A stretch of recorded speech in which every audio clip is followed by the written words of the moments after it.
Today, I would like to address myself to a dilemma that faces a number of parents or families who have their loved one in addiction, and especially when this person in addiction is a student, is a youngster who is still in college, in school, and going through the process of formation of life so that they become independent adults. The dilemma is that when you learn that your loved one is abusing drugs and they're affecting his or her education, what do you do? Do you stop them from going to school and take them into treatment, or do you let them continue with school and hope that with some counseling, perhaps talking to them, they will quit their wayward ways and continue with education? This is a dilemma that affects a number of parents, and when they come to see Dr. BMS, we assess their child. We find it's true that this child is using drugs, is testing positive even on laboratory tests, and that the usage is significant. It's not at the early stage of experimentation, it has become a significant problem. And we discuss with these parents that your son, your daughter, your family member needs to check in rehabilitation to be helped to kick out this habit. Then the dilemma comes up, but they're in school, exams are just around the corner, they were just about to finish, so they will miss out and have to do an extra year if they don't go to school. I would like to say this to parents.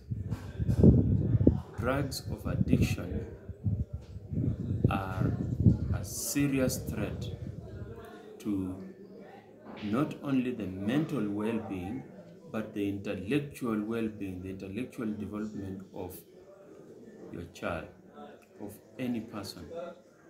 And the two are like oil and water, they cannot mix. You cannot be using mind-altering drugs, which are drugs of addiction, and expect to excel at an intellectual level, that is in school, in college, especially when you are still a young person. Your mind is still forming. It has not assimilated ideas and is still in that fragile, dependent state where it needs all that it has to get this intellectual nourishment. The two cannot coexist. And so my advice is that take the bull by the horns. If you recognize that your child, your family member is using drugs of addiction, and that this usage is significant, we're not talking about an occasional smoking of a cigarette or marijuana or occasional drinking of alcohol. No, it is significant. When that stage has been reached, take the bull by the horns, remove that child from school temporarily, and bring them into treatment before they can return to school. I say this for two main reasons. The first one I have already alluded to, that drugs of addiction, mind-altering drugs, cannot coexist with intellectual development, and more so in young people whose mind is still forming. The drugs of addiction, the mind-altering drugs, are very destructive to the brain cells. And the very nature of addiction is such that it takes over your whole life. So you've no time left to go to class, you've no time left for revision, and your intellectual performance will deteriorate. So it is practically a waste of time and money to insist that this child continues with school when in fact they are addicted, which means that they are no longer attending school, they do not attend classes, they do not do homework, they have repeated a year, and these are the indicators that the problem is significant. At that point, you need to say, stop, we solve this problem before we go back to school. The good thing is that if you do that, when they go back to school and they are fresh, they are sober, they are not abusing drugs, they are able to catch up very quickly and compensate for life, for lost time, and even excel beyond the expectations you may have set earlier. The second reason I say is this: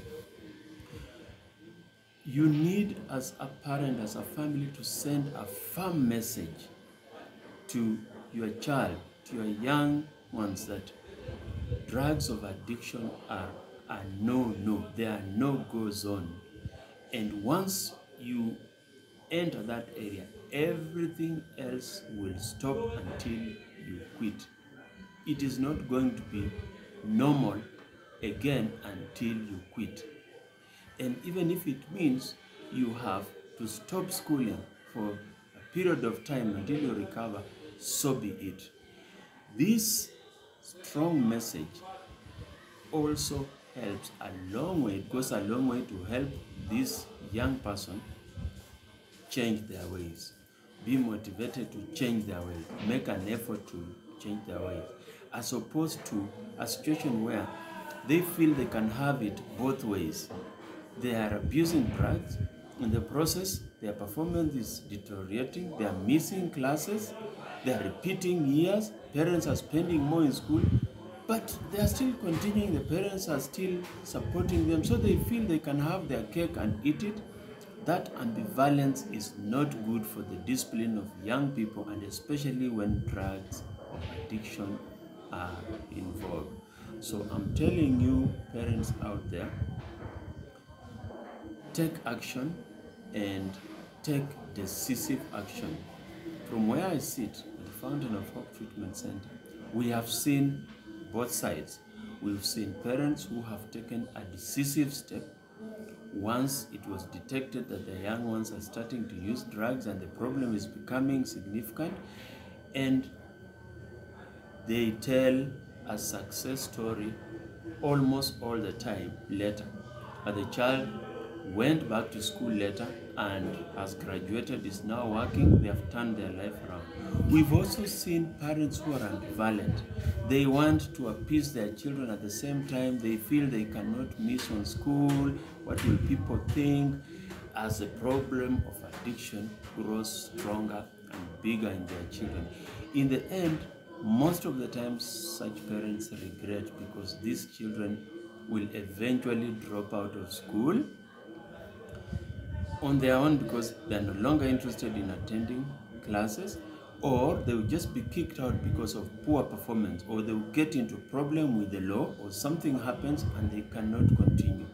And you end up with a child who did not complete an education, who has difficulty finding a job, being self-sufficient, independent, because at a time when they were starting to dabble with drugs and the problem was becoming significant, you could not put your foot down. Parents, put your foot down, take the necessary action at the earliest possible opportunity, and you will be happy later. Because with the issue of drugs, you don't get two chances most of the time. If you don't get it right the first time, the second time is very difficult, because by then the drug has taken a bigger hold and you're fighting a big monster which you may not succeed to overcome. Thank you very much, and that is my message for you to ponder about as a parent, as a family, with a young one who is using drugs and it's becoming a problem for their career growth, for their education.